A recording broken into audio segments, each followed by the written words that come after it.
வணக்கம் friends, welcome to Srima cooking. இன்றைக்கி நம்ம ஈஸியாக 10 மினிட்ஸில் ஒரு டின்னர் ரெசிபி, அதாவது ஆட்டா மெக்ரோனியை வச்சு செய்யலாம். அதுக்கு தேவையான பொருட்கள்: ஸ்ப்ரிங் ஆனியன் 50 கிராம் எடுத்திருக்கேன். உங்களுக்கு ஸ்ப்ரிங் ஆனியன் கிடைக்கலாம், நார்மல் வெங்காயமே எடுத்துக்கோங்க. கோஸை இந்த பஜ்ஜி சீவமில்ல வாழைக்காய், அதில் சீவி வச்சுருக்கேன் ஒரு 50 கிராம் 100 கிராம் அளவுக்கு. கேரட் அந்த பெரிய பெரிய ஹோல்ஸ் இருக்கிறதுல சீவி வச்சுருக்கேன், அதுவும் ஒரு 50 கிராம். குடமிளகாய் குட்டி குட்டியாக நறுக்கி வச்சுருக்கேன். இப்போ இது மெக்ரோனி, இது ஆட்டா, மைதா கிடையாது, ஆட்டா மெக்ரோனி 200 கிராம் அளவுக்கு எடுத்து வச்சுருக்கேன். 2 முட்டை. இப்போ வாங்க குக்கிங் ஸ்டார்ட் பண்ணலாம். இப்போ 1 லிட்டர் அளவுக்கு தண்ணி ஊற்றிட்டு கொஞ்சம் தேவையான அளவுக்கு உப்பு போட்டுருங்க.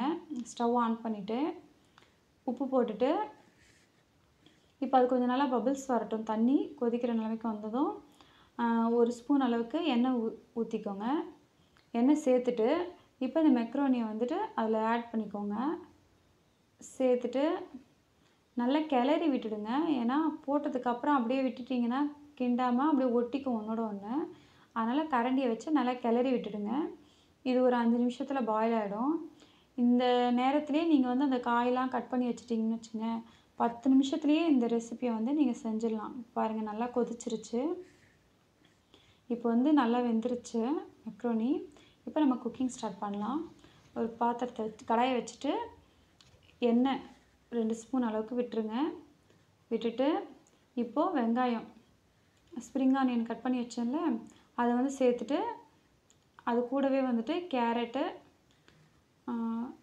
கோஸ் அதை சேர்த்துருங்க. சேர்த்துட்டு நல்லா வதக்குங்க.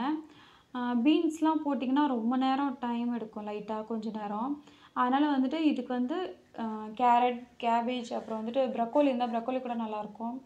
அப்புறம் கேப்சிகம், இதெல்லாம் கூட நல்லாயிருக்கும். ஏன்னா இதெல்லாம் சட்டுன்னு வதங்கிடும் இந்த காயெலாம், அதனால தான். இப்போ அதுக்கு தேவையான அளவுக்கு உப்பு போட்டுக்கோங்க, காய் வதங்கிறதுக்கு.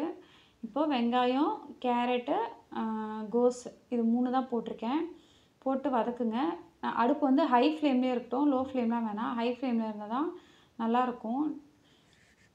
இப்போது நம்ம குடமிளகாய் இருக்குல்ல, குடமிளகாவை சேர்த்துக்கலாம். குடமிளகாவை சேர்த்து விட்டு நல்லா ஒரு 2 வதக்கி விடுங்க. வதங்கிட்டு இப்போ இந்த குடமிளகாய் சட்டுன்னு வெந்துடும். அதனால் ரொம்ப நேரம் வதக்கணும்னு அவசியம் இல்லை. ஒரு 1 நிமிஷம் வதக்கி விட்டிங்கன்னா போதும். இப்போது இது கூட ஒரு 1/4 ஸ்பூன் அளவுக்கு இஞ்சி பூண்டு பேஸ்ட்டு சேர்த்துக்கிறேன். சேர்த்துட்டு அது கொஞ்சம் லைட்டாக பச்சை வாசனை போகிற அளவுக்கு வதக்கி விடுங்க. இப்போ கொஞ்சம் நல்லா வதங்கிடுச்சு. இப்போ போதும். இப்போ இந்த ஸ்டேஜில் நம்ம சில்லி சாஸ் ஆட் பண்ண போகிறது கிடையாது. அதுக்கு பதிலாக ரெட் சில்லி பவுடர் இருக்குது பார்த்தீங்களா, அது 1/2 ஸ்பூன். அது குட்டி ஸ்பூன்றதுனால 1 ஸ்பூன் அளவுக்கு உங்களுக்கு தெரியும். ஆனால் டேபிள் ஸ்பூன் அளவுக்கு பார்த்திங்கன்னா அது 1/2 ஸ்பூன் அளவுக்கு தான் சேர்த்துருக்கேன். போட்டுட்டு நல்லா அந்த பச்சை வாசனை போகிற வரைக்கும் நல்லா எண்ணெயிலே வதக்குங்க. கொஞ்சம் இது அடுப்பு சிம்மில் இருக்கட்டும். இப்போ இதெல்லாம் ஓரம் கட்டிட்டு அந்த காய் இதெல்லாம் இப்போ முட்டையை உடச்சி இது கூட சேர்த்துக்கலாம். 2 முட்டையும் உடச்சி நடுவில் விட்டு சேர்ந்து நல்லா கிளறி விடணும். இப்போ முட்டையை உடச்சி ஊற்றிட்டு இப்போ அடுப்பை ஹை ஃப்ளேமில் வச்சுக்கோங்க. ஹை ஃப்ளேமில் வச்சுட்டு நல்லா கிளறி விடுங்க. அந்த எண்ணெயிலே முட்டை நல்லா வெந்து சுருண்டு வரணும். இப்போ இது நல்லா ஹை ஃப்ளேமில் வச்சுட்டு நல்லா எல்லா பக்கமும் கிளறி விட்டிங்கன்னு வச்சுங்களேன், அந்த எண்ணெயிலே வதங்கும் போது, அந்த முட்டை வேகும் போது இன்னும் கொஞ்சம் நல்லா அந்த டேஸ்ட் நல்லாயிருக்கும். லோ ஃப்ளேம்லாம் வச்சிடாதீங்க, நல்லா ஹை ஃப்ளேமில் வச்சுட்டு நல்லா கிண்டிக்கிட்டே இருங்க. இப்போ பாருங்கள், இப்போ முட்டை பொடி மாஸ் மாதிரி ஆகிடுச்சு பார்த்தீங்களா. இதை நல்லா குத்தி விட்டுட்டு நல்லா கிளறி விட்டிங்கன்னா நல்லா பொடி மாஸ் மாதிரி இன்னும் குட்டி குட்டி பீஸாக தனித்தனியாக வந்துடும். பெரிய பெரிய பீஸாக இல்லாமல் நல்லா இப்படி இது அதை தட்டி விட்டிங்கன்னா நல்லா குட்டி குட்டி பீஸாக வந்துடும். இப்போ நல்லா கிளறி விடுங்க. இப்போ இந்த ஸ்டேஜில் இப்போ நல்லா அது எண்ணெயிலேயே அந்த முட்டை நல்லா வெந்துருச்சு. இப்போ அடுப்பை லோ ஃப்ளேமில் வச்சுருங்க. லோ ஃப்ளேமில் வச்சுட்டு சோயா சாஸ் 1 ஸ்பூன் அளவுக்கு விடுறேன். Soya sauce 1 spoon, vinegar 1 spoon விட்டுட்டு டொமேட்டோ சாஸ் ஒரு 1/2 ஸ்பூன் அளவுக்கு தான் விடுறேன். உங்களுக்கு இனிப்பு டேஸ்ட்டு நல்லா பிடிக்கும்னா நீங்கள் இன்னும் ஒரு 1 ஸ்பூன் கூட ஆட் பண்ணிக்கோங்க, நல்லாயிருக்கும். சேர்த்துட்டு நல்லா கிளறி விடுங்க. கிளறி விட்டுட்டு இப்போ நம்ம எடுத்து வச்சுருக்கோம்ல நம்ம ஆட்டா மக்ரோனி அதை வந்து இது கூட சேர்த்துட்டு நல்லா கிளறி விடுங்க. அடுப்பு இன்னும் சிம்மில் தான் இருக்குது. நல்லா கிளறி விடுங்க. நல்லா கிளறி விடுங்க. மசாலா எல்லா பக்கமும் ஒன்று சேரணும்.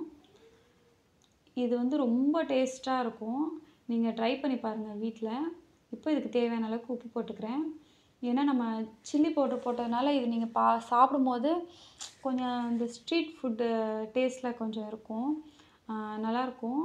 நீங்கள் வந்துட்டு காரம் வந்து இது கரெக்டாக இருக்கும். உங்களுக்கு வேணும்னா சில்லி பவுட்ரு இன்னும் கொஞ்சம் காரம் நல்லா சாப்பிட்டோம்னா சில்லி பவுட்ரு ஆட் பண்ணிக்கோங்க. நம்ம மெக்ரோனி ரெடி. சாப்பிட்டு பார்த்துட்டு கமெண்ட்ஸில் சொல்லுங்கள். Please subscribe, like and share. Thanks for வாட்சிங். நன்றி.